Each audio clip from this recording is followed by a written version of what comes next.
திரு உதயநிதி அவர்களே, உங்க நெத்தி முன்னாடி சேலஞ்ச் பண்றேன். ஒரு சாதாரண தொண்டனா இங்க இருக்கக்கூடிய ஆர்கே நகர் மக்கள் இங்கிருந்து ஆரம்பிக்கிறோம் சேலஞ்ச்.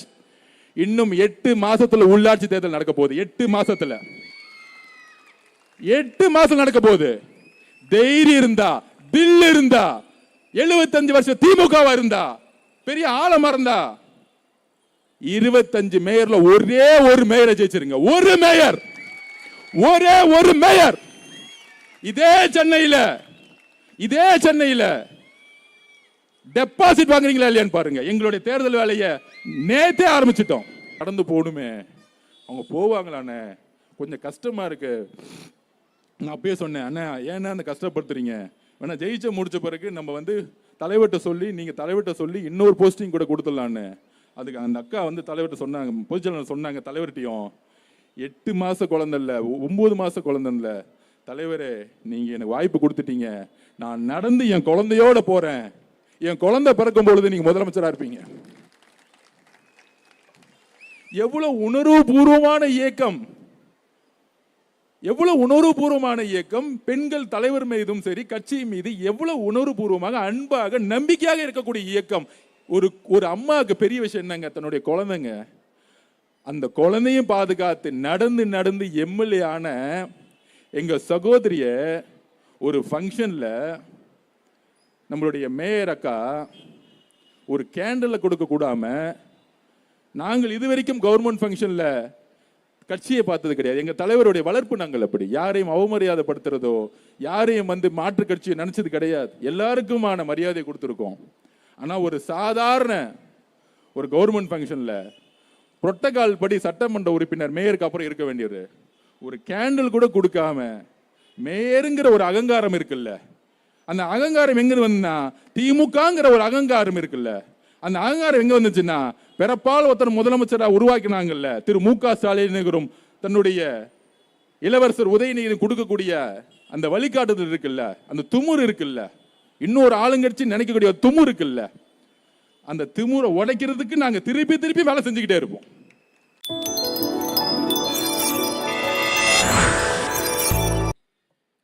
தெய்வத்தால் ஆகாத என் முயற்சிதன் மெய்வருத்த கூலி தரும். எல்லோருக்கும் வணக்கம். மாண்புமிகு பொதுச் செயலாளர், மாண்புமிகு அமைச்சர், எப்பயுமே அண்ணன் பொதுச் செயலாளர்னு சொல்லுவோம், இன்னைக்கு மாண்புமிகு அமைச்சர் ஆர்கே நகர்ல அவர் பார்க்கும் பொழுது அவ்வளோ சந்தோஷமா இருக்கு. அதுக்கப்புறம் நம்மளுடைய சகோதரர் மாண்புமிகு நிதித்துறை அமைச்சர், அதை பார்க்கும்போது இன்னும் சந்தோஷமா இருக்கு. நம்ம தேவகி அக்கா, அப்புறம் இன்னொரு சகோதரி, நம்ம மாவட்ட செயலரான சுரான்னு கரெக்டாக பேர் வச்சிருக்காங்க. இங்கே இருக்கக்கூடிய நிர்வாகிகள், பெரம்பூர் தொகுதியுடைய மாவட்ட செயலாளர், அந்த மாதிரி இங்கெல்லாம் நம்ம உக்காந்து ஒரு மீட்டிங் போடும்போது எப்படி இருக்குன்னா, உண்மையிலே சொல்கிறேன், ஒரு குடும்பமாக சேர்ந்து ஒரு திருவிழாவுக்கு பேசினா எப்படி இருக்கும், பார்த்தா எப்படி இருக்கும், அதுதான் தமிழக வெற்றி கழகம். எப்படி மாண்புமிகுன்னு என்னுடைய பொதுச் செயலாளரை பார்த்து சொல்கிறனோ, இன்னொரு சந்தோஷமான விஷயம் என்னென்னா, சரியாக போன மாதம் இதே இடத்துல டிராஃபிக்னால பைக்கில் வந்தேன். கரெக்டாக மீட்டிங் முடிகிறதுக்கு 10 நிமிஷத்துக்கு முன்னாடி வந்தேன். 9:59 என்னுடைய கடைசி பேச்சு இதே மேடையில், இதே இடத்துல. அப்போ நான் ஒரு பதிவு பண்ணேன், திராவிட முன்னேற்ற கழகத்தை பார்த்து ஒரு பதிவு பண்ணேன். உங்களுடைய கட்சி எங்கே ஆரம்பிச்சதோ ராயபுரத்தில், அங்கேயே ஆரம்பிக்கிறோம், அங்கேயே முடிக்க போகிறோம். ராயபுரத்தில் ஆரம்பித்து ஆர்கே நகரில் முடிக்க போகிறோம். அடுத்த மீட்டிங் வரும்பொழுது எங்களுடைய தலைவர், எங்களுடைய அண்ணன் மாண்புமிகு முதலமைச்சரா வருவாரு அப்படின்னு 9:59க்கு முடிச்சோம். அதை சாத்தியப்படுத்தியது பெண்களும் இளைஞர்களும். அவங்களுக்கு கோடான கோடி நன்றிகள். ஆரம்பிச்சலாமா? அதாவது எம்எல்ஏ ஆனோம், அமைச்சரானோம், அதோட சந்தோஷமான விஷயம் என்னன்னா தமிழக வெற்றி கழகத்துடைய அரசியல் கூட்டத்தில் பேசுறதா சந்தோஷமான விஷயம். இந்த எம்எல்ஏ ஆகி மினிஸ்டர் ஆகி ஒரு மீட்டிங் போனா நிறைய புரோட்டோகால் இருக்கு, இப்படிதான் பேசணும். ஆனா பொதுச்செயலாளர் சொல்லிக்கிறேன், தமிழக வெற்றி கழகத்துல இந்த பேச்சுல புரோட்டோகாலே கிடையாது. நான் இங்க அமைச்சரா வரல, எம்எல்ஏவா வரல, தமிழக வெற்றி கழகத்துடைய தொண்டனா வந்திருக்கேன். அதனால திருப்பி எலெக்ஷன் முன்னாடி எப்படி பேசுவோமோ அப்படியே போக வேண்டிய நிர்பந்தம். என்ன நிர்பந்தம்? நம்ம 35% எடுத்து எந்த கட்சியும் கூட்டணி இல்லாம ஒவ்வொரு தொகுதியிலையும் திமுக 30-40 கோடியிலிருந்து பெரம்பூர் தொகுதியில் 100 கோடி ரூபாய் செலவு பண்ணி, எக்ஸ்ட்ரா பேக்கேஜ் என் தொகுதியில் 150 கோடி ரூபாய் செலவு பண்ணி, திருச்சியில 100 கோடி ரூபாய் செலவு பண்ணி 30 அமைச்சர்கள், 75 வருஷம் பெரிய கட்சி, ஆலமரம் முருங்கை மரம் எல்லாம் சொல்லி பெரிய பிரம்மாண்டமா 26 கட்சியை கூட்டணியை உருவாக்கி பெரிய பெரிய மாநாடு போட்டு பெரிய பெரிய அறிவாளிகள் நம்ம செந்தில் பாலாஜி, நேரு, வேலு இப்படிலாம் ஒரு பிரம்மாண்டத்தை உருவாக்கி நம்மளை பார்த்து இவங்கெல்லாம் 10 தொகுதி ஜெயிப்பாங்களா, 15 தொகுதி ஜெயிப்பாங்களா அப்படின்னு ஒரு அண்டர்ஸ்டிமேட் பண்ணி தலைவர் அவர்களை பிரச்சாரத்துக்கு வரவே கூடாதுன்னு போலீஸ் முட்டுக்கட்டை போட்டு பர்மிஷனே கொடுக்காம நிப்பாட்டி, தேர்தல் கமிஷன் எலெக்ஷனுக்கு அப்புறம் அன்னைக்கு வந்து அந்த அம்மா நமக்கு பர்மிஷன் கொடுத்து அந்த 15 நாள்ல எங்கெங்கெல்லாம் போக முடியுமோ அங்க போய் அந்த 15 நாள்ல ஒரு 8 டிஸ்ட்ரிக்ட் போனதுக்கே 108 தொகுதினா, தம்பி இளவரசர் உதயநிதி அவர்களே, உங்க அப்பா ஸ்டாலின் பர்மிஷன் மட்டும் கொடுத்திருந்தா 59 தொகுதியில டெபாசிட் வாங்கியிருக்க மாட்டீங்க. பெரம்பூர் தொகுதியில நாமினேஷன் பண்ணி ஒரே 1 மணி நேரம் குளத்திற்கு வந்தார், அதுக்கே நீங்க அவுட். கலைஞருடைய வாரிசு, 50 வருஷ அனுபவம் அப்படின்னு சொன்ன திமுக தலைமை இருக்கு. 1 மணி நேரம் எங்க தலைவர் வந்து 5 நிமிஷம் பேசுனதுக்கே கொளத்தூர் தொகுதியில தோத்த கட்சி உங்களுடைய திராவிட முன்னேற்ற கழகம். எங்க கட்சியை பேசுறதுக்கு எந்த விதமான சொல்ல விரும்பல. முதல்ல வெற்றி பெற்ற நாங்க அமைதியா இருக்கிறோமா இல்லையா? இந்த 30 நாள் எங்கேயாச்சும் ஏதாவது தலக்கணம் வந்து நமக்கு துமுறு வந்து எங்கேயாச்சும் ஒரு கூட்டம் போட்டு நம்ம தலைவர் எங்கேயாச்சும் ஒரு கூட்டம் போட்டு ஏதாச்சும் பேசணுமா? நாங்க வெற்றி பெற்று நேரா நிர்வாகத்துக்குள்ள போயிட்டோம். 50 வருஷ பிரச்சனை, எங்க பார்த்தாலும் ஊழல், இதை தவிர எதுவும் தெரியல. அது சரி செய்யறதுக்கு வேலையை செஞ்சுட்டு இருக்கோம். ஆனா திருப்பி டெய்லி மீட்டிங் போட்டு நம்மளுடைய வெற்றியை வந்து ஒரு கேவலமா பேசுறது. தமிழக வெற்றி கழகத்துடைய வெற்றி தமிழக வெற்றி கழகத்துக்கு அல்ல, தமிழக வெற்றி கழகத்துடைய வெற்றி பெண்களுக்கான, இளைஞர்களுக்கான வெற்றி. அந்த வெற்றியை நீங்க கொச்சைப்படுத்தினா பெண்களை கொச்சைப்படுத்தியதா அர்த்தம். அப்ப அதுக்கு பதில் கொடுக்கணுமா வேணாமா? அதனால பொதுச்செயலாளர் அண்ணன்ட்டையும் எங்களுடைய தலைவர் அண்ணன்கிட்டையும் ஒரு பர்மிஷன் வாங்கிட்டு திருப்பியும் திமுகவுக்கு ஒரு பதிலடி கொடுப்போம். நான் திருப்பியும் சொல்லிட்டேன், அமைச்சரா வரல, தமிழக வெற்றி கழகத்தோட தொண்டரா வந்திருக்கேன். தொண்டனுக்கு பேசுறதுக்கு உரிமை இருக்கா இல்லையா? இருக்கு. ஓகே. அப்ப அது ஒரு தொண்டன் என்ன நினைக்கன்னு பேசுற இடத்துல நம்ம இருக்கிறோம். அப்ப இந்த வெற்றி ஏன் வரலாற்று ரீதியா இருக்கிறது? அதுல வந்து திரு மு.க. ஸ்டாலின் அவர்கள் சொல்றாரு, இளவரசர் உதயநிதி அவர்கள் சொல்றாரு, அதுல மு.க. ஸ்டாலின் அவர்கள் இன்னும் சொல்றாரு, கவர்ச்சினால இந்த வெற்றி அடைஞ்சிருச்சு. அந்த கவர்ச்சி தானே வேணும்னு சொல்லிட்டு உங்களுடைய மகன் உதயநிதியை சினிமா காமிச்சிங்க. கவர்ச்சி வந்துச்சா? படிப்பும் வரல, சினிமாவும் வரல, ஏதாவது ஒண்ணு வரணும். கடைசியில் அரசியலும் வரல. நாங்க அப்பயே சொன்னோம், பிறப்பால் ஒரு முதலமைச்சர் உருவாக கூடாது, மன்னராட்சியை ஒழிக்கணும். அதுதான் இந்த தேர்தல். சொன்ன மாதிரியே பெண்களும் இளைஞரும் மன்னராட்சியை ஒழிச்சிட்டாங்க. ஏன் மிகப்பெரிய வரலாறு தெரியுமா? அறிஞர் அண்ணா உருவாக்கிய இயக்கம், கலைஞர் 50 வருடங்களாக கட்டி காப்பாற்றிய இயக்கம், எந்த வருஷத்திலும் இல்லாத ஒரு வரலாறு. திமுகவுக்கு ஏற்பட்ட தோல்வி ஏன் தெரியுமா? திமுக பல்வேறு தோல்விகள் தோத்திருக்கு, ஆனால் எப்பொழுதும் கலைஞர் தோல்வியற்றது அல்ல. திமுகவுடைய தலைவர் தோல்வி அடையல, முதலமைச்சராக இருந்து தோத்தது கிடையாது. திரு மு.க. ஸ்டாலின் அவர்களே, உங்களுடைய தோல்வி எதனால் திருப்பியும் சிந்திங்க. நாங்க வெற்றியை பற்றி கொண்டாடல, 108 தொகுதியில ஜெயிச்சிட்டோம், மித்த தொகுதியில ஏன் தோத்தன்னு ஆராய்ச்சி பண்ணிட்டு இருக்கோம். எங்க தலைவருக்கு பதில் சொல்ல முடியாம நாங்க நின்றுட்டு இருக்கோம். நானும் பொதுச் செயலாளரும் அன்னைக்கு தலைவர் இன்னும் 10 தொகுதி இல்லையேன்னு இருக்கும் பொழுது 10 நாள் நானும் பொதுச் செயலாளரும் ஒட்டுமொத்த தொண்டர்களும் அழுதுட்டு இருந்தோம். ஐயோ, இன்னும் 10 தொகுதி இருந்திருந்தா எங்க அண்ணன் தலை குடிய வேண்டிய அவசியம் இல்லையே அப்படின்னு. அப்ப எங்களுடைய வேலை அடுத்த நொடியிலிருந்து செஞ்சுட்டு இருக்கோம். இன்னும் வேலை செய்யணும், இன்னும் வேலை செய்யணும், மக்கள்கிட்ட நம்பிக்கை உருவாக்கணும். தேர்தல் என்பது மக்களுடைய நம்பிக்கை, கவர்ச்சி அல்ல. தேர்தலுடைய வெற்றி கவர்ச்சி அல்ல, மக்களுடைய பெண்களுடைய நம்பிக்கை. இந்த நம்பிக்கையை உருவாக்குவது ஒரு தலைவனுடைய வேலை. அரசியல் என்பது மக்களுடைய நம்பிக்கையும் அன்பையும் உருவாக்குவது. அப்ப இந்த தேர்தல்ல திமுக தலைவராக இருக்கக்கூடிய மு.க. ஸ்டாலின் அவர்கள் தோத்தாரு, திமுகவுடைய பொதுச் செயலாளர் திரு துரைமுருகன் அவர்கள் தோத்தாரு, ஒரு சாதாரண இளைஞர்களிடம் தோத்தார் திமுகவுடைய பொதுச் செயலாளர். அதற்கு அப்புறம் திமுகவுடைய பொருளாளருடைய மகன் தோல்வியுற்றார். அப்ப திமுகவுடைய தலைவர், பொதுச் செயலாளர், பொருளாளருடைய மகன் தோல்வியுற்ற ஒரே தேர்தல் 2026. இதை சாத்தியப்படுத்தியது எங்களுடைய தலைவர் திரு சி. ஜோசப் விஜய் அவர்கள்.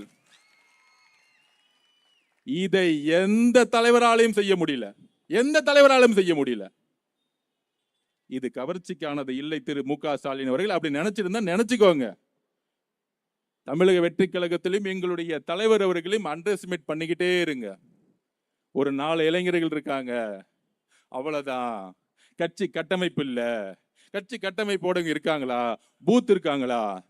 எலெக்ஷன் டே அன்னைக்கு 75,000 பூத்துல 75,000 பூத்துலயும் அதுலயும் பாதி பூத்துல 60% பெண்களோட பிஎல்ஐயோட 12 மணி வரைக்கும் அந்த மிஷின் லாரியில ஏற வரைக்கும் வெயிட் பண்ணி கவுண்டிங் ஏஜென்ட் வரைக்கும் இருந்தது தமிழக வெற்றி கழகம். முடிஞ்சா திரு மு.க. ஸ்டாலின் அவர்களே, உங்களை சுத்தி இருக்கிற 10 பேரை வெளியே அமிச்சிட்டு ஃபீல்டு இன்னும் போய் கத்துக்கோங்க.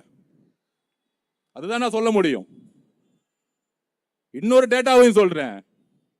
கிட்டத்தட்ட 6 மாவட்டத்துல திமுக 6 மாவட்டத்துல ஒவ்வொரு பூத்துலயும் 25 பேர் இருக்குன்னு சொன்னாங்கல்ல.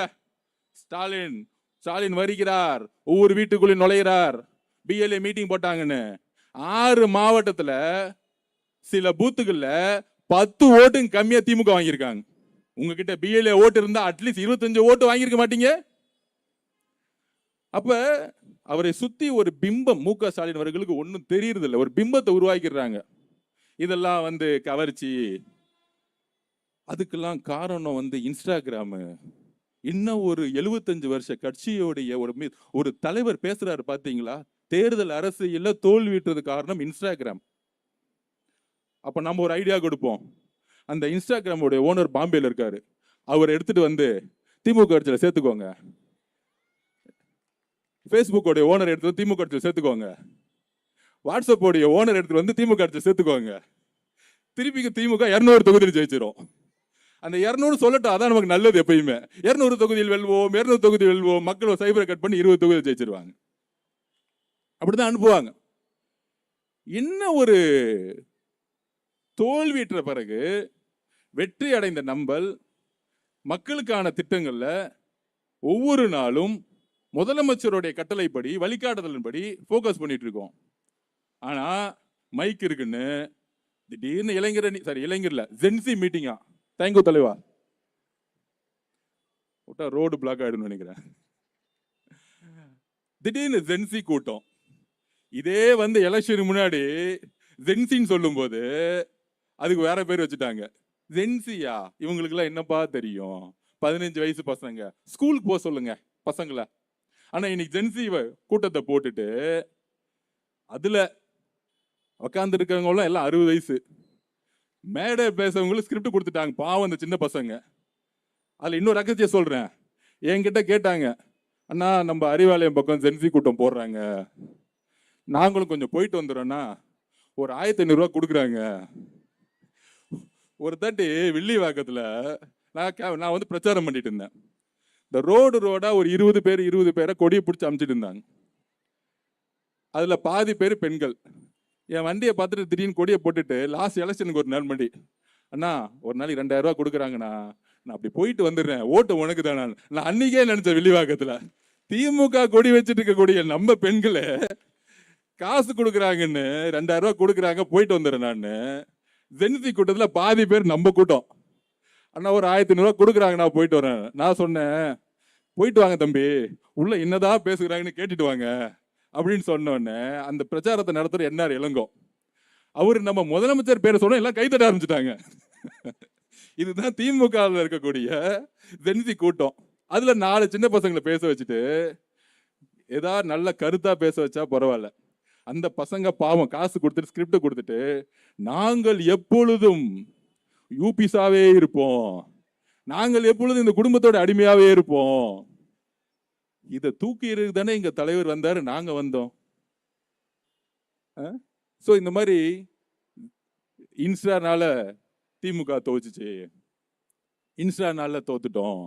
திடீர்னு திமுக காரங்களாம் இன்ஸ்டாக்குள்ள போய் கண்ட பாட்டை பாடிக்கிட்டு இந்த மாதிரி திமுக வந்து ஒரு 4வது ஜெனரேஷன்ல இப்படி ஒரு அழிவை நோக்கி போகுமாங்கிறது எனக்கே வருத்தமா இருக்கு, பார்க்கவே பரிதாபமா இருக்கு. இவங்களை எதிர்த்து எப்படி பேசுறதுங்கிறதே இப்ப புரியல. அதுல அவங்க சொல்றாங்க, அதுல ஒருத்தர் வந்து யாரு, திமுக பொருளாளர் கூட பையன், அது ஒரு பண்ணையாரு, மன்னார்குடியில தோத்தவர், திமுகவை எந்த கொம்பனாலையும் அழிக்க முடியாது சொல்லி சிரிச்சுக்கிறாரு. தம்பி, மன்னார்குடியில தோத்து நிக்கிறேன்னு ஒரு வருத்தம் இருக்கா? மன்னார்குடியில தோத்துட்டேன்னு ஒரு வருத்தம் இருக்கா? எந்த கொம்பனாலே அழிக்க முடியாதுன்னா நீங்களே தோத்துட்டு வந்து நின்றுட்டு இருக்க. மன்னார்குடியில அவுட்டு, பொதுச் செயலாளர் அவுட்டு, தலைவர் அவுட்டு, இதுக்கு மேல என்ன கொம்பனால அழிக்க முடியாது? அதாவது அவங்க சொல்லிக்கிறாங்க, நீங்களாம் அழிக்க வேணாம், நாங்களே அழிச்சுக்கிறோம், நாங்களே பேசிக்கிறோம். அண்ணன் ஏராஜா வந்து பேட்டி கொடுத்தா போதும், செந்தில் பாலாஜி அண்ணன் வந்து பேட்டி கொடுத்தா போதும், மக்களே கடுப்பாயிடுவாங்க. கரூர்ல நம்மளுடைய சகோதர சகோதரிகள் இறந்த பிறகு செந்தில் பாலாஜியும் அப்புறம் நம்ம நடிப்பு திலகர் திரு மகேஷ் அவர்களுமே உண்மையை சொல்லிட்டாங்க நடிச்சு. அன்னைக்கு எப்படி நடிக்க ஆரம்பிச்சாங்களோ இன்னைக்கு வந்து பேட்டி கொடுத்துக்கிட்டு இருக்கு. அப்ப எதிர்கட்சியாக நான் திருப்பியும் சொல்றோம், வெற்றி பெற்ற மமதையில் தமிழக வெற்றி கழகத்தில் நாங்க யாரும் பேசல. திமுக சிறந்த எதிர்கட்சியாக செயல்பட வேண்டும். அவர்களுக்கான மரியாதையும் அவருக்கு மேல நம்பிக்கையும் எங்களுக்கு இருக்கு. ஆனால் எதிர்கட்சி மரியாதை செயல்படுறாங்க, நம்மளை பார்த்து கிண்டல் பண்றதும் கேலி பண்றதும் தலைவரை ஒருமையில பேசுறது இன்னும் தொடர்ந்துகிட்டு இருக்கு. இன்னும் படிப்பனையே வரல. ஏன் தோத்தாங்கிறது நமக்கு நல்லா தெரியும். நானும் இந்த ஒரு 60 நாளா பார்த்துட்டு 30 நாளா பார்த்துட்டு இருக்கேன். யாராச்சும் ஒருத்தர் வந்து அது உண்மையை சொல்லுவாங்களான்னு பார்த்துட்டு இருக்கேன். திமுக தலைவர் அவர்களும் சொல்லல, தான் மகன் இளவரசர் உதயநிதி அவர்களும் சொல்லல, அந்த கட்சியில யாருமே சொல்லல திமுக ஏன் தோத்துச்சுன்னு உண்மையா இது வரைக்கும் சொல்லல. நான் 2002ல இருந்து இன்னி வரைக்கும் முரசொலியை படிச்சுக்கிட்டே இருக்கிறேன். கலைஞர் எழுதிக்கிட்டே இருப்பார் உடன்பரப்புல இருந்து, இன்னைக்கு வரைக்கும் படிக்கிறேன். திமுக பத்தி ஒவ்வொரு நொடியும் தெரியும், ஒவ்வொரு காலத்துல என்ன மாதிரி செயல்பட்டுக்கும் தெரியும். திரு கலைஞர் அவர்கள் எதிர்கட்சியா இருக்கும்போது எப்படி செயல்பட்டார்னு பார்த்தாலே கொஞ்சம் அறிவு வந்துடும். ஆனா சுத்தமா வரவே இல்லை. நேரா போய் மைசூர்ல உட்காந்துக்கிட்டு பிஜேபியோட எப்படி கூட்டணி போடலான்னு பேசிக்கிட்டு இருக்காங்க, பையனும் மாப்பிள்ளையும். அப்ப இந்த கட்சியை ஆட்சியை ஒழிச்சது யாரு? அவங்கதான் ஒழிச்சது, அந்த குடும்பம் தான். தலைவர் சொன்னார் பாருங்க, திமுகவோட தோல்விக்கு உங்களுடைய குடும்பம் தான் காரணம், வேற யாரு காரணம்? அது செய்த தவறுகள் என்ன? அதை அனலைஸ் பண்ண வரல. அப்படி அனலைஸ் பண்ணாம வராது, நமக்கு ரொம்ப நல்லதுங்கிறத பதிவு பண்றேன். ஒருத்தர் ஏன் தோத்தாருன்னு தெரிஞ்சுக்கிட்டாதான் அடுத்த வெற்றி பெறத்துக்கு முயற்சி நடக்கும்.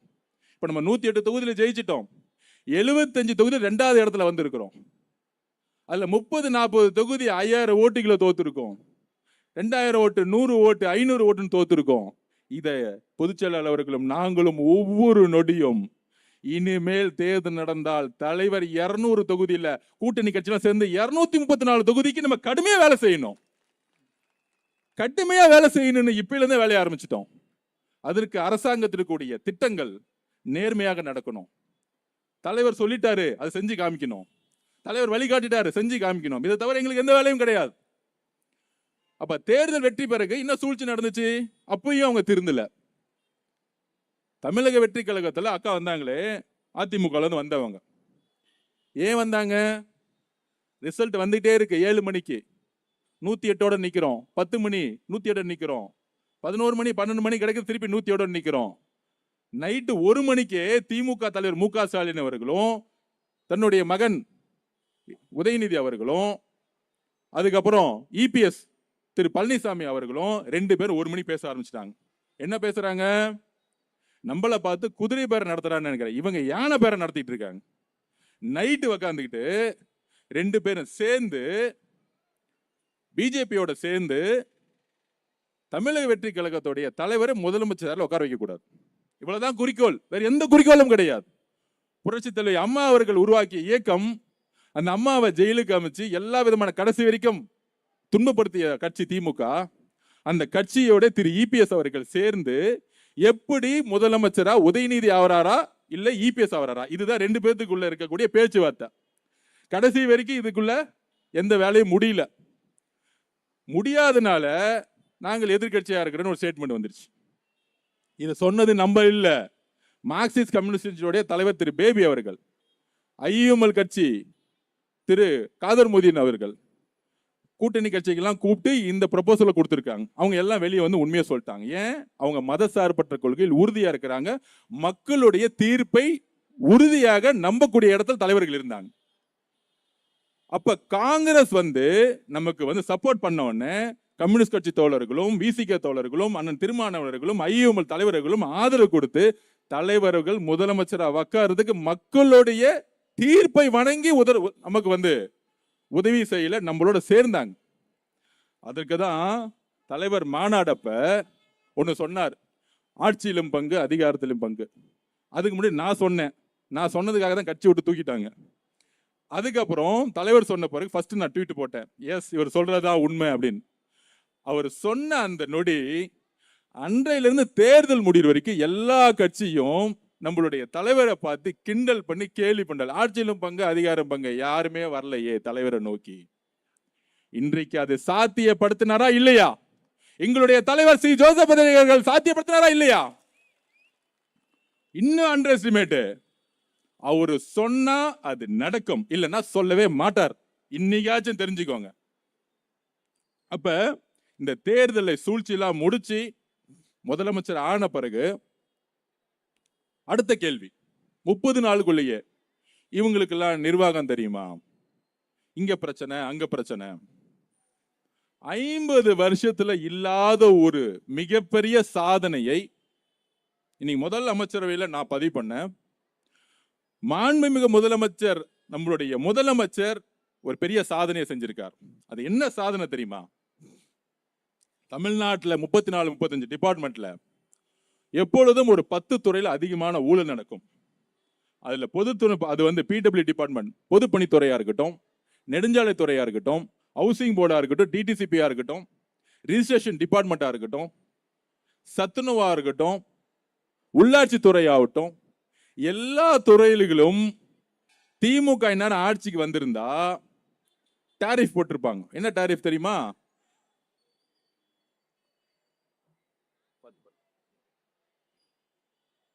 பரவாயில்லைங்களா?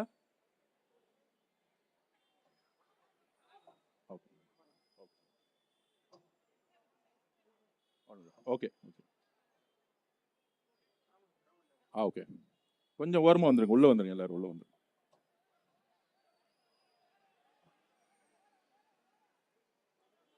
அண்ணா கொஞ்சம் எல்லாரும் உள்ள வர சொல்லிடுங்க. கொஞ்சம் எல்லாரும் உள்ள வந்துருங்க, எல்லாரும் உள்ள வந்துருங்க. அப்போ ஒரு டாரிஃப் போட்டிருப்பாங்க. ஆனா முதலில் வரலாற்றில் முதலமைச்சர் ஃபண்டு, முதலமைச்சர் குடும்ப fund party fund, minister fund, MLA ஃபண்டுன்னு ஒழிச்சது எங்களுடைய தலைவர் முதல்வர் அமைச்சர். இதை யாரும் செஞ்சது கிடையாது. இந்நேரம் திமுக வந்திருந்தா ஒரு 10,000 கோடி ரூபாய் கலெக்ஷன் பண்ணிருப்பாங்க. இதுதான் நடந்திருக்கும். அப்ப மக்களுடைய திட்டங்கள் போய் செயல்படுமா? செயல்படவே படாது. 50 வருஷ பிரச்சனையை 30 நாள்ல ஒழிச்சிருக்காரு. இது நீங்க யாருக்கிட்ட வேணாலும், மீடியா நண்பர்கள் சரி, யாருக்கிட்ட வேணாலும் நீங்க ரிஜிஸ்ட்ரேஷன் டிபார்ட்மெண்ட் போங்க, இல்ல ஒரு வீடு கட்டணும்னா நீங்க ஹவுசிங் டிபார்ட்மெண்ட் போங்க, டிசிசிபி போங்க, சிஎம்டிஏ போங்க, இந்த வசூலிச்ச கும்பல் எல்லாம் எல்லாம் வெளியே ஓட்டாங்க. டாஸ்மார்க்னு சொல்லிட்டு கடையை பக்கத்துல டூப்ளிகேட்டா 100 கடை இருந்துச்சுன்னா 300 கடை டூப்ளிகேட் வச்சு ஓட்டிட்டு இருந்தாங்க திமுக காரங்க. ஏதாச்சும் ஒரு டூப்ளிகேட் கடை இருக்கா இப்ப மட்டும் ஏன் இல்ல? ஏனால் காவல்துறை நிமிர்ந்து செயல்பட்டு இருக்கு. அந்த காவல்துறை யாருடைய கண்ட்ரோல்ல இருக்கு? எங்களுடைய முதலமைச்சருடைய கண்ட்ரோல்ல இருக்கு. மிகப்பெரிய பிரச்சனை என்ன? இந்த 5 வருஷத்துல ட்ரக்ஸை விட்டுட்டாங்க எல்லா தெருவிலையும். இப்ப அந்த ட்ரக்ஸை எடுக்கிறவங்க பெண்களுடைய பாதுகாப்புக்கு அச்சுறுத்தலா இருக்கிறாங்க. இப்ப ட்ரக்ஸை ஒழிக்கிறது தான் பெண்களுடைய பாதுகாப்புக்கு முழு சுதந்திரம் கிடைக்கும். அப்ப அதுக்கான பணிகளையும் அதுக்கான திட்டங்களையும் ஒவ்வொரு நொடியும் நல்ல காவல்துறை அதிகாரிகள் அப்பாயின்மெண்ட் பண்ணி ட்ரக்ஸை எப்படி ஒழிக்க போறோங்கிறதுல முழு தீர்வையா உட்கார்ந்துட்டு இருக்காரு எங்களுடைய முதலமைச்சர். இந்த 5 வருஷத்துல பெண்களுக்கு தெரியும் இந்த ட்ரக்ஸோடைய கலாச்சாரத்தை, கஞ்சாவோடைய கலாச்சாரத்தை தெருவா அலோ பண்ணது யாரு? திரு மு க ஸ்டாலின் அவர்கள் தானே. அவரே பேட்டி கொடுத்தாரு. கடல் வழியா வருது, கஞ்சா எல்லாம் கடல் வழியா வருது. நான் அப்பயே சொன்னோம், கஞ்சா கடல் வழியா வருது, ஆனா ரோடு வழியா சேல் பண்ணும்போது உங்க காவல்துறை என்ன பண்ணிட்டு இருந்தாங்க, உங்க எம்எல்ஏ என்ன பண்ணிட்டு இருந்தாங்க, உங்க கவுன்சிலர் என்ன பண்ணிட்டு இருந்தாங்க? அப்ப 50 வருஷ பிரச்சனை, 5 வருஷம் கஞ்சா பிரச்சனை, ட்ரக்ஸ் பிரச்சனை, இதை 30 நாள்ல சரி செய்யறதுக்கான ஆய்வை மேற்கொண்டு அதுக்கான அதிகாரிகள் அப்பாயின்மெண்ட் பண்ணி கீழே இன்ஸ்பெக்டர் வரைக்கும் மாற்றுதல் உருவாக்குறதுக்கான ஒரு பெரிய பிளான் தலைவர் பண்ணிட்டு இருக்காரு. நீங்க 5 வருஷம் இருந்தீங்க, ஒவ்வொரு தெருவும் கஞ்சா அலோ பண்ணீங்க. கஞ்சா அடிக்கிறவங்க என்ன பண்றாங்க? பெண்களுடைய பாதுகாப்புக்கு அச்சுறுத்தலா இருக்கிறாங்க, பாலியல் பலாத்காரத்தை பண்ணிட்டு இருக்காங்க. இப்ப நடந்த எல்லா பாலியல் பலாத்காரமும் கஞ்சா அடிச்சவங்களும் போதை பழக்கத்துல உள்ளானவங்க தான் அடிச்சிருக்காங்க. அப்ப இந்த சமூகத்துல எவ்வளவு பெரிய பிரச்சனையை இந்த போன 5 வருடம் உருவாக்கி இருக்காங்க. என்றைக்காச்சும் இளவரசர் உதயநிதி அவர்களே இந்த கஞ்சா பிரச்சனைக்காக ஒரு ரிவ்யூ போட்டிருப்பீங்களா? நீங்க துணை முதலமைச்சரா இருக்கும் பொழுது இளைஞர்களுக்கான கட்சியா இருந்தீங்க, ஸ்போர்ட்ஸ் மினிஸ்டரா இருந்தீங்க, நீங்க போட்டீங்களா? ஸ்போர்ட்ஸ் மினிஸ்டர் முதல்ல என்ன கூப்பிட்டு சொன்ன தலைவர் என்ன சொன்னாரு? எல்லா இடத்துலையும், சென்னை முதல் எல்லா இடத்துலையும் ஸ்போர்ட்ஸ் கிரவுண்ட் கட்டுங்க, எந்த இளைஞர்களும் கஞ்சா பழக்கம் போவோம், விளையாட்டை வந்து ஊக்கப்படுத்துங்க, எவ்வளவு பட்ஜெட் ஆனாலும் பரவாயில்ல. முதல் மீட்டிங் ஒரு ஸ்போர்ட்ஸ் மினிஸ்டர்னா சும்மா ஒரு 300 கோடி ரூபாய் பட்ஜெட் கிடையாது. எல்லா இடத்துலையும் ஸ்போர்ட்ஸ் உருவாக்குங்க, பெண்களை ஸ்போர்ட்ஸ் கொண்டு வாங்க. நாங்க ஓடிக்கிட்டு இருக்கோம், செயல் உட்கார்ந்துகிட்டு இருக்கோம். எந்த அமைச்சரும் 1 ரூபாய் காசு வாங்கல. தைரியம் இருந்தா ப்ரூவ் பண்ணுங்க இளவரசர் உதயநிதி அவர்களை, தைரியம் இருந்தா ப்ரூவ் பண்ணுங்க. தைரியம் இருந்தா உதயநிதி அவர்களை ஒரு பிரஸ் மீட் வச்சு நான் இன்னைக்கு சொல்றேன், தைரியம் இருந்தா எதிர்கட்சி தலைவரா நீங்க உட்கார்ந்துருக்கீங்களா? ஆனா நமக்கு ஒரு குறிக்கோள் வச்சுக்கணும். மன்னர் ஆட்சியில பிறப்பால முதலமைச்சர் உருவாகக்கூடாதுன்னு நினைச்சோம். இனிமேட்டு எதிர்கட்சி தலைவரா உருவாகக்கூடாது, அதையும் கொஞ்சம் ஒழிச்சு விட்டுருந்தோம். ஜெயிச்சு முடிச்ச ஒரு 59 ஜெயிச்சுட்டு எதிர்கட்சி தலைவரை ஆக்கிட்டாங்க அவங்க அப்பா. திருந்தவே திமுக சட்டமன்றத்துக்கு வரவே வராத போன தாட்டி இருந்த துணை முதலமைச்சர் எதிர்கட்சி தலைவர். ஏன் தெரியுமா? எதிர்கட்சி தலைவர்னா கேபினெட் ரேங்க், கவர்மெண்ட் வீடு கொடுத்துரும், கார் கொடுத்துரும், எல்லாம் ஒரு பேரு கிடைச்சிரும். வாங்க சட்டசபைக்கு வாங்க, வெயிட் பண்றோம், நீங்க என்ன பேசுறீங்கன்னு நாங்களும் பார்க்கிறோம். அப்ப 5 வருஷத்துல ஒரு பாலியல் பலாத்காரம் திரு உதயநிதிகள் போனதே கிடையாது, ஒரு ரிவ்யூ மீட்டிங் போட்டது கிடையாது, ஒரு கஞ்சா சேல்ஸுக்கு ஒரு ரிவ்யூ மீட்டிங் போட்டது கிடையாது. இன்றைக்கு தைரியம் இருந்தா இளவரசர் உதயநிதி அவர்களே ஒரு பிரஸ் கான்ஃபரன்ஸ் வச்சு எங்களுடைய ஆட்சியில திரு நேரு அவர்கள் துறையை சுத்தமா வச்சிருந்தாரு, திரு வேலு அவர்கள் ஒரு காந்தியவாதி, நெடுஞ்சாலை துறையிலும் பீட்டபல்பும் திருடவே இல்லை, திரு செந்தில் பாலாஜிகள் மின்துறையிலையும் 10 ரூபாய் டாஸ்மார்க் சரி அந்த 10 ரூபாயை திருடி எங்களுக்கு எல்லாம் மேல கொடுக்கவே இல்லை. திரு செந்தில் பாலாஜி திட்டவே கூடாது, அது தப்பு. செந்தில் பாலாஜி திருட சொல்லி அந்த பணத்தை எடுத்துட்டு போய் கொடுத்தது யாரு?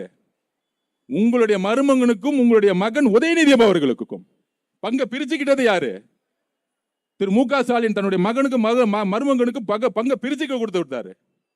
அப்ப இந்த அமைச்சர்கள் எதுக்காக வச்சிருந்தாங்க? ஊழல் செய்யறதுக்காக மட்டுமே வச்சிருந்தாங்க.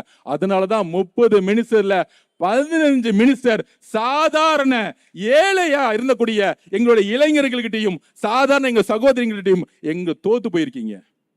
திருப்பூர்ல ஒரே ஒரு ஓட்டுல ஒரு அமைச்சர் தோத்தாரு. அவருடைய பின்புலம் யார் தெரியுமா? ஒரு சாமானிய இளைஞன். சொன்னாங்களே இளைஞரால என்ன புரட்சி உருவாக்க முடியும்னு. It's youth revolution and women revolution. அதை உருவாக்குறது எங்க தலைவர். அப்ப சாமானியன் ஒரு பெரிய அமைச்சரை 100 கோடி ரூபாய் செலவு பண்ற தூக்கி எறிஞ்சார்னா, உள்ளபடி சொல்றேன், பெரியார் உயிரோடு இருந்திருந்தால் எங்கள் தலைவரை கட்டி அணைத்திருப்பார். கட்டி அணைத்திருப்பார். திரு அண்ணா அவர்கள் உயிரோடு இருந்திருந்தால் கட்டி அணைத்திருப்பார். ஏன் தெரியுமா? அவரு வேட்பாளர் அனௌன்ஸ் பண்ணும் பொழுது அதுக்கு முன்னாடி பிரச்சாரம் எல்லாம் விஜய் விஜய்னு தான் பிரச்சாரம் பண்ணிட்டு இருந்தாங்க.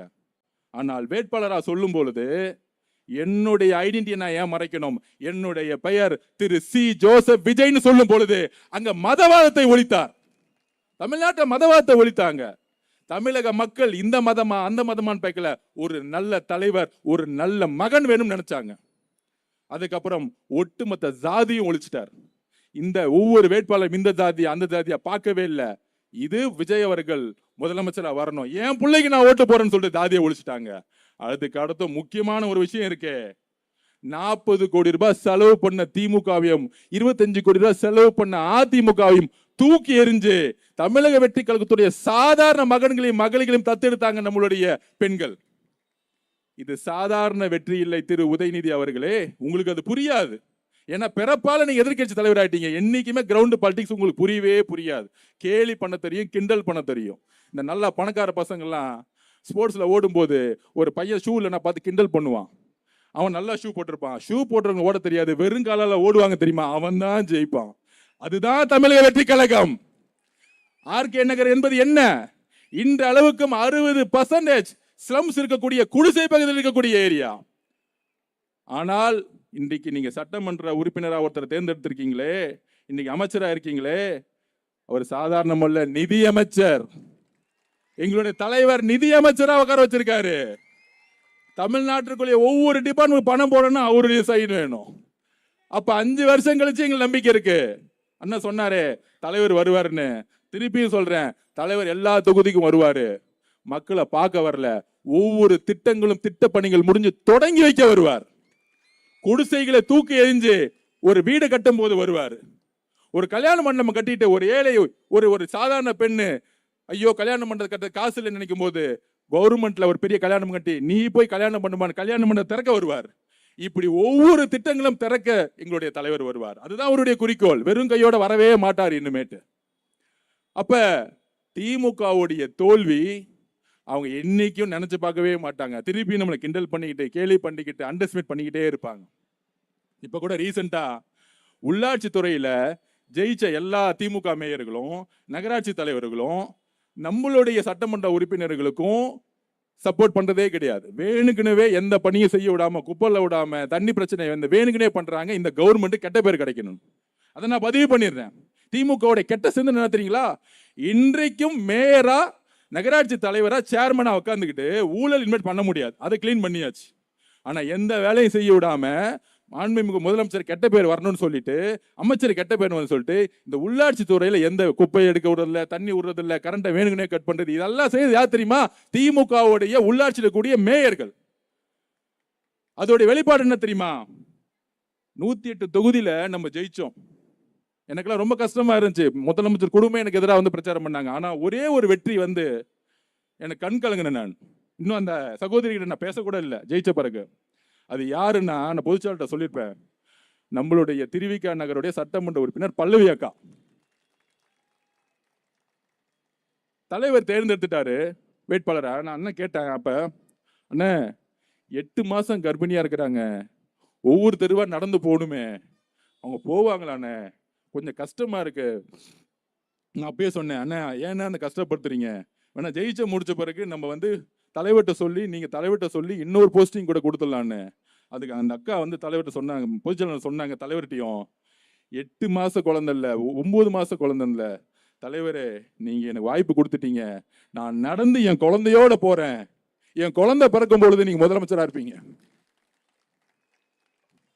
எவ்வளவு உணர்வு பூர்வமான இயக்கம். எவ்வளவு உணர்வுபூர்வமான இயக்கம், பெண்கள் தலைவர் மீதும் சரி கட்சி மீது எவ்வளவு உணர்வுபூர்வமாக அன்பாக நம்பிக்கையாக இருக்கக்கூடிய இயக்கம். ஒரு ஒரு அம்மாவுக்கு பெரிய விஷயம் என்னங்க, தன்னுடைய குழந்தைங்க, அந்த குழந்தையும் பாதுகாத்து நடந்து நடந்து எம்எல்ஏ ஆன எங்க சகோதரிய ஒரு ஃபங்க்ஷன்ல நம்மளுடைய மேயர் அக்கா ஒரு கேண்டல கொடுக்க கூடாம, நாங்கள் இதுவரைக்கும் கவர்மெண்ட் ஃபங்க்ஷன்ல கட்சியை பார்த்தது கிடையாது. எங்க தலைவருடைய வளர்ப்பு நாங்கள் அப்படி யாரையும் அவமரியாதைப்படுத்துறதோ யாரையும் மாற்று கட்சியை நினைச்சது கிடையாது. எல்லாருக்குமான மரியாதை கொடுத்துருக்கோம். ஆனா ஒரு சாதாரண ஒரு கவர்மெண்ட் ஃபங்க்ஷன்ல புரோட்டோகால் படி சட்டமன்ற உறுப்பினர் மேயருக்கு அப்புறம் இருக்க வேண்டியது ஒரு கேண்டில் கூட கொடுக்காம, மேயருங்கிற ஒரு அகங்காரம் இருக்குல்ல, அந்த அகங்காரம் எங்க வந்தா திமுகங்கிற ஒரு அகங்காரம் இருக்குல்ல, அந்த அகங்காரம் எங்க வந்துச்சுன்னா பிறப்பால் ஒருத்தர் முதலமைச்சரா உருவாக்கினாங்கல்ல திரு மு.க. ஸ்டாலின் தன்னுடைய இளவரசர் உதயநிதி கொடுக்கக்கூடிய அந்த வழிகாட்டுதல் இருக்குல்ல, அந்த துமுறு இருக்குல்ல, இன்னொரு ஆளுங்கட்சி நினைக்கக்கூடிய துமுறு இருக்குல்ல, அந்த திமுறை உடைக்கிறதுக்கு நாங்க திருப்பி திருப்பி வேலை செஞ்சுக்கிட்டே இருப்போம். இது வரைக்கும் நாங்க பதில் சொல்லல. எப்ப எங்களுடைய சகோதரி பல்லவி அக்காவை நீங்க அவமானப்படுத்துனீங்களோ, திரு உதயநிதி அவர்களே, உங்க நெத்தி முன்னாடி சேலஞ்ச் பண்றேன். ஒரு சாதாரண தொண்டனா இங்க இருக்கக்கூடிய ஆர்கே நகர் மக்கள் இங்க இருந்து ஆரம்பிக்கிறோம் சேலஞ்ச். இன்னும் 8 மாசத்துல உள்ளாட்சி தேர்தல் நடக்க போகுது. 8 மாசத்துல 8 மாசம் நடக்க போகுது. தைரியம் இருந்தா, தில் இருந்தா, 75 வருஷம் திமுகவா இருந்தா, பெரிய ஆழமா இருந்தா 25 மேயர்ல ஒரே ஒரு மேயரை ஜெயிச்சிருங்க. ஒரு மேயர், ஒரே ஒரு மேயர். இதே சென்னையில டெபாசிட் வாங்குறீங்களா இல்லையான்னு பாருங்க. எங்களுடைய தேர்தல் வேலையை நேத்தே ஆரம்பிச்சிட்டோம். எங்க அவமானப்பட்டார்களோ, எங்களுடைய பல்லவி சகோதரி எங்க அவமானப்பட்டார்களோ அந்த நொடியே நாங்கள் தேர்தல் வேலையை ஆரம்பிச்சிட்டோம். உங்களுக்கு பதில் கொடுக்கிறதுக்கு அடுத்த உள்ளாட்சி தேர்தலில் ஒரே ஒரு மேயர் ஜெயிச்சிருங்க. அப்ப நான் ஒத்துக்கிறேன், நீங்க திமுகனா யாரால அசைக்க முடியாதுன்னு. ஒரு மேயர். இது நேரடியா எதிர்த்து ஸ்ட்ரெயிட்டா நெத்திய பார்த்து பின்னாடி பார்த்து பேசுறது இல்ல. உதயநிதியோட முகத்துக்கு நேரா என் கையோடைய சுண்டு விரல் வச்சு காமிக்கிறேன். ஒரு மேயரை நீங்க ஜெயிச்சு காமிச்சிருங்க. ஏன் இந்த கோபம் வருதுன்னா, சாதாரண தலித் குடும்பத்திலிருந்து பிறந்து வந்த எங்க சகோதரி 8 மாத கர்ப்பிணி பெண்ணா இருந்து நடையா நடந்து ஜெயிச்சு முடித்த 30 நாள்ல டெலிவரி பண்ண எங்க அக்காவை குழந்தைய வீட்டுல அரசு நிகழ்ச்சி எங்க தலைவர் எதுவும் நினைச்சு கூடாதுன்னு வந்த ஒரு பெண்ணை எங்க சகோதரி அவமானப்படுத்திட்டீங்கள, அங்கிருந்து எங்களுடைய கோபம் உருவாயிருச்சு. திமுக எந்த காலத்திலும் பெண்களை மதிக்காதற்கு இங்க இருக்கக்கூடிய மேயர் அவர்களே சாட்சி. ஒரு பெண் இன்னொரு பெண்ணை மதிக்காத காரணம் திமுகவுடைய வளர்ப்பு, திரு மு.க. ஸ்டாலின் அவர்களுடைய தோல்வி, திரு உதயநிதி அவர்களுடைய கேவலமான சிந்தனைகள். இதுல இருந்து நீங்க கட்டமைப்பை மாத்தலனா எந்த காலத்திலும் ஜெயிக்க முடியாது. நான் இன்னைக்கே சொல்லிட்டேன், திரு மு.க. ஸ்டாலின் அவர்கள் தான் கலைஞர் குடும்பத்துடைய கடைசி முதலமைச்சர். எழுதி வச்சுக்கோங்க, கடைசி முதலமைச்சர். இன்னொரு முதல்வர் கருணாநிதி குடும்பத்திலிருந்து உருவாக முடியவே முடியாது. தமிழக மக்கள் எங்களுடைய தலைவர் இருக்கிற மாதிரி உங்க கருணாநிதி குடும்பத்திலிருந்து ஒரு முதலமைச்சர் உருவாக முடியவே முடியாது. அதுக்கப்புறம் கூட்டணி கட்சிகளை அசிங்கமா பேசுறது, அசிங்கமா காங்கிரஸ் அசிங்கமா பேசுறது. அதாவது தேர்தல் முடிஞ்ச உடனே அவங்க கிட்ட சொல்லிட்டு போலையாம், பர்மிஷன் கேட்டு போலையாம். இதுதான் பண்ணையார் மனத்தாண்மை. அவங்க ஒவ்வொரு கட்சி உயர்நிலை பொலிக்குள் போட்டு மக்களுடைய தீர்ப்பை வரவேற்று சப்போர்ட் பண்றாங்க காங்கிரஸ். அதுல அதிகப்படியான விமர்சனம் எங்க தெரியுமா? விசிகே தலைவரை பார்த்து, இன்னொன்னு ஐஎம்எல் தலைவரை பார்த்து. நான் ஒண்ணு பதிவு பண்றேன், 35% நம்ம தனியா எடுத்தோம். 30 கோடி செலவு பண்ணல, கூட்டணி கிடையாது, தலைவரை பிரச்சாரம் பண்ண உள்ள. நம்மளுடைய வேட்பாளர்கள்லாம் ரொம்ப ரொம்ப ஏழ்மையான குடும்ப பெண், ஏழ்மையில இருந்து வந்தவங்க, இளைஞர்கள். நம்ம 35% எடுத்துட்டோம். 31% திமுக. எப்ப 26 கட்சி கூட்டணியோட 40 கோடி ரூபாய் செலவு பண்ணி 30 அமைச்சர்கள் நாடாளுமன்ற உறுப்பினர்கள் பிரச்சாரத்துக்கு பண்ணி 31% எடுத்துட்டு, அதுல திமுக மட்டும் 23, 24, 25% மேல எடுக்கல. அப்ப 26 கட்சி கூட ஓட் பேங்க் வச்சுக்கிட்டு 31% எடுத்தது தோல்வி கிடையாதான். நம்மளுடைய வெற்றி நிலைச்சு நிக்காதான். அவங்க அப்படியே நினைக்கிட்டோம், திமுக அப்படியே நினைக்கிட்டோம். நம்ம 35ல அடுத்து 55% வேலை பார்ப்போம். அதுதான் நம்மளோட அடுத்த குறிக்கோள். அப்ப விசிகே பார்த்து சொல்றாங்க, எங்களை மதிக்கவே இல்லை, எங்களை சொல்லாம போயிட்டாங்க. அதாவது இந்த மாமன்னன் படம் வருது பார்த்துருக்கீங்களா? மாமன்னன் படம்னு ஒன்று பார்த்துருப்பீங்க. அதில் அந்த புள்ள தான் நடிச்சிச்சு. அதில் வடிவேலு சேர்ல உட்கார வைப்பார். அதாவது அதில் என்ன கருத்து தெரியுமா? அவர் ஒரு தலித்தா இருப்பார், ஆனால் எம்எல்ஏவாகவும் இருப்பார். அந்த ஆளக்கூடிய ஒரு வர்க்கம் நம்ம உதயநிதி மாதிரி முன்னாடி உட்காரக்கூடாதுன்னு சொல்லி வச்சிருக்கோம்.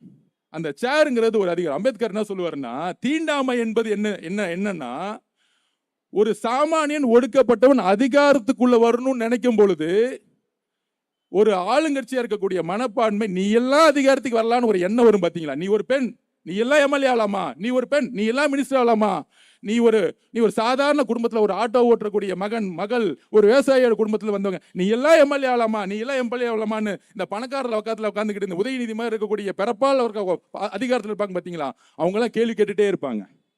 அப்ப நம்மளுடைய தலைவர் ஆட்சியில் பங்கு அதிகாரம் சொன்ன மாதிரி, அம்பேத்கர் சொன்ன மாதிரி அதிகாரத்துக்குள்ள நீ வரணும்னா ஒரு ஆதிக்கத்தில் இருக்கிறவங்க குரல் கொடுப்பாங்க. அந்த மாமன் படத்தோட சீன் அப்படிதான் இருக்கும். அப்படி வந்து உக்காரலாம் நினைக்கும் பொழுது அந்த ஒரு வில்லனா இருக்கக்கூடியவர், ஆதிக்க மைண்ட் செட் இருக்க ஒருவர், நீ எல்லாம் உக்காரக்கூடாது, என் முன்னாடி உக்காந்தா அவனை அடிப்பன்னு சொல்லக்கூடிய மனநிலை தான் இப்ப திமுக. விடுதலை சிறுத்தைகள் கட்சியோடைய குறிக்கோள் என்ன? அந்த கட்சி அதிகாரத்துக்கு வரணும். திமுக காலம் முழுசும் அடிமையா இருக்கிறது அவங்களுடைய குறிக்கோள். அப்போ அவங்களுக்கு ஒரு வாய்ப்பு கிடைக்கும் பொழுது என்ன பண்ணியிருக்கணும்? திமுக ரொம்ப சந்தோஷமா அமைச்சர்ல பங்கெடுத்து உங்களுடைய மக்களுக்கு சேவை செய்யுங்க. இதுதானே ஒரு மனப்பான்மை, நல்ல மனப்பான்மை. அந்த எண்ணம் வரல. அவங்க அதிகாரத்துக்குள்ள போயிட்டாங்களாம். உடனே கேவலமா அந்த தலைவரை பேசுறது, அந்த கட்சி தொண்டர்களை பத்தி பேசுறது. அதுக்கப்புறம் ஐயூமல் தலைவர், அவருக்கு 90 வயசு ஆயிடுச்சு. இவங்களோட 60 வருஷம் கூட்டணியில் இருந்தாங்க. காங்கிரஸோட கேரளாவில் இருக்க தலைவருக்கு ஒன்று சேர்ந்ததுனால இங்க நீங்க ஜனநாயக சக்தி இருக்கிற டிவிக்கோட சேர்ந்துக்கோங்க, அமைச்சரவையில் பங்கெடுத்துக்கோங்க. இஸ்லாமிய தோழர்கள் ஒரு கட்சியாக காகிதம் இல்லத்துக்கு அப்புறம் அமைச்சரவையில் பங்கெடுத்ததே கிடையாது. இவங்க சும்மா பேருக்கு கட்சியில் ஒரு 2 அமைச்சரை போடுவாங்க, எந்த விதமான அதிகாரம் கொடுத்ததே கிடையாது, சும்மா பேரு கொடுப்பாங்க. அப்ப ஐஎம்எல் கட்சியோட குறிக்கோள் என்ன? 60 வருஷம் 75 வருஷம் கட்சி, அவங்க ஒரு அமைச்சர் ஆகணும்னு நினைப்பாங்க. அப்ப நம்மளுடைய தலைவருடைய வெற்றி எங்க தெரியுமா முழுமை பெறுது? அவர் சொன்னார், பதவியேற்று முடியும் பொழுது ஐஎம்எல்லுடைய மினிஸ்டரும் விசிகேவுடைய மினிஸ்டர் திரு வன்னியரசு அவர்களும் பதவியேற்று முடிச்ச உடனே தலைவர் சொன்ன வார்த்தை என்ன தெரியுமா? தலைவரை பார்த்து, நான் முதலமைச்சர் ஆனவுடனே சந்தோஷம் இல்லைங்க, இன்றைக்கு தான் என் மனசு நிறைவடைதுன்னு சொன்னார். இந்த மனப்பக்குவம் 75 வருஷம் கட்சியா இருக்கக்கூடிய திரு மு க ஸ்டாலின் அவர்கள் உங்களுக்கு இல்லையே. இங்க தலைவர் நினைச்சிருந்தா ஐஎம்எல் கொடுக்க வேணாம், நம்ம கட்சியில இருந்து ஒருத்தர் கொடுத்துருக்கலாமே. பிசிகே கடைசி வரைக்கும் நாங்க வெளியிருந்து ஆதரவு கொடுக்குறோம், மினிஸ்டர் வேணான்னு சொன்னாங்க. எங்க தலைவர் சொன்னாரு, நீங்க 40 வருஷம் கஷ்டப்பட்டிருக்கீங்க, நீங்க தயவு செஞ்சு அமைச்சரவைக்குள்ள வந்துருங்க. ஏனென்றால் வன்னியரசுடைய அமைச்சருங்கிறது வன்னியரசுக்கான அமைச்சர் இல்ல, ஒட்டுமொத்த தலித் மக்களுக்கான அமைச்சர் அப்படின்னு சொன்னது எங்களுடைய தலைவர். ஐஎம்எல்லுடைய அமைச்சர் ஒரு கட்சிக்கான பிரதிநிதித்துவம் இல்ல, இஸ்லாமிய சகோதரர்களுக்கான பிரதிநிதித்துவம் சொன்னது எங்களுடைய தலைவர். இந்த மனப்பக்குவம் 75 வருஷம் அரசியல் கட்சிக்கு உங்களுக்கு இல்லையே. யாருக்கு அரசியல் தெரியல? யார் அரசியல் புரிஞ்சுக்கிட்டு இருக்கா? எங்களோட தலைவருக்கு புரியக்கூடிய அரசியலும் பக்குவமும் அன்பும் நம்பிக்கையும் உங்களுக்கு இல்லையே. ஏன்னா சுயநலம், தாம் மகள் மட்டுமே சம்பாதிக்கணும், தாம் மகன் மட்டுமே முதலமைச்சர் ஆகணும், கழகம்னா குடும்பம், குடும்பம்னா கழகம், இப்படியே பேசிக்கிட்டே இருங்க, கட்சி ஒளிஞ்சிரும். இது மட்டும்தான் காரணம். இந்த டயலாக் பேசிக்கிட்டே இருங்க, வாழ்க்கை ஃபுல்லா கட்சி ஒளிஞ்சிரும். அப்ப தலைவருக்கு இருக்கக்கூடிய முதிர்ச்சியும் பொறுமையும் அன்பும் இல்லையே. இப்ப தெரியுதா கூட்டணி கட்சிகள்லாம் ஏன் நம்ம கூட சேர்ந்தாங்கன்னு? நம்பிக்கையும் தன்னுடைய பிரதிநிதித்துவமாக சேர்ந்தாங்க. அப்ப புதிய அரசியல் உருவாகிருச்சு. நமக்கு எதிரி இருக்காங்க பேசணும்னா தலைவர் சொல்லக்கூடிய வழியில் நாம் உண்மையான நிர்வாகத்தை உருவாக்குவோம். ஊழல் இல்லாத நேர்மையான உலகம், பெண்கள் பாதுகாப்புக்கு முக்கியத்துவம் எப்போதும் தலைவர் கொடுப்பார். அதனால திமுகவுக்கு அதிகமான பதில் சொல்றதோட இதோட பேசி முடிச்சுட்டு நிர்வாகத்துக்கான பணிகளை நம்ம செய்வோம். தமிழக மக்களுக்கு நாங்க பதிவு பண்றது என்னன்னா, 1 வருஷம் பாருங்க, ஒட்டுமொத்த தமிழ்நாடு மிகப்பெரிய மாறி இருக்கும். ஒரு பெரிய நிர்வாகத்தை மாத்திருப்பார் எங்களுடைய தலைவர். சோ ஆர்கே நகருடைய மக்களுக்கு என்னுடைய கோடான கோடி நன்றிகள். ஒரு நல்ல எம்எல்ஏவை தேர்ந்தெடுத்து, அண்ணங்கிட்ட நான் எப்பயுமே சொல்லுவேன், அண்ணன் 40% 50% மக்கள் இன்னும் குடிசையில் வாழ்றாங்க, நம்மளுடைய தலைவர்கிட்ட சொல்லி ஒரு வீடை கட்டி கொடுப்போம், சிமெண்ட் வீடுல இருக்கட்டும், சாதாரண மக்கள் எல்லாரும் ஈக்குவலா இருக்கிற மாதிரி ஒரு வீடு இருக்கட்டும், நல்ல கல்வி இருக்கட்டும்னு கண்டிப்பாக நிதித்துறை அமைச்சராக இருக்கவர் கண்டிப்பாக செய்வார். அவர் ஊழல் செய்ய வரல, காசு சம்பாதிக்க வரல. நாங்க எல்லாரும் சரி ஆதவர்ஜுனா காசு சம்பாதிக்க வரல. எல்லா தொழிலையும் தூக்கி போட்டு ஏன் என் குடும்பத்தில் இருக்க உறுப்பினர்கள்லாம் வந்து எனக்கு எதிராக வந்து பிரச்சாரம் பண்ணாலும் தனி மனிதனாக வந்து தலைவரோட சேர்ந்த பிறகு மக்கள் தான் சொல்லிட்டு கடைசி முழுசும் வாழ்க்கை முழுசும் வந்து தலைவரோட வந்து இணைஞ்சு மக்கள் பணியாக நாங்கள் செஞ்சுட்டு இருக்கோம். அதனால வாய்ப்பு கொடுத்ததுக்கு மிகப்பெரிய நன்றி. ஒரு பெரிய அரசியல், புதிய அரசியல் உருவாயிருச்சு. அது மக்களுக்கான அரசியல். தலைவர் எவ்வளியோ நாம் அம்பளி. தலைவர் எவ்வளி போவார்னா மக்களோட வழியில தான் தலைவர் இருப்பார். மக்களுடைய சிந்தனைகள் தான் தலைவர் இருப்பார். பெண்கள் என்ன நினைக்கிறாங்களோ அதை அது கண்டிப்பாக செய்வாருங்கிறத சொல்லி ரொம்ப ரொம்ப நன்றி. ரொம்ப திருப்தியா இருக்கு. இதே மேடையில 45 நாளுக்கு முன்னாடி ரொம்ப கஷ்டமான ஒரு பிரச்சார சூழ்நிலை இருந்து இன்றைக்கு உங்க முன்னாடி ஒரு நம்பிக்கையோட, நீங்க கொடுத்த ஒரு நம்பிக்கையோட பயணிக்கிறோம். உங்கள் எல்லாருக்கும் என்னோட நன்றிகளை நான் தெரிவித்துக்கிறேன். தேங்க்யூ.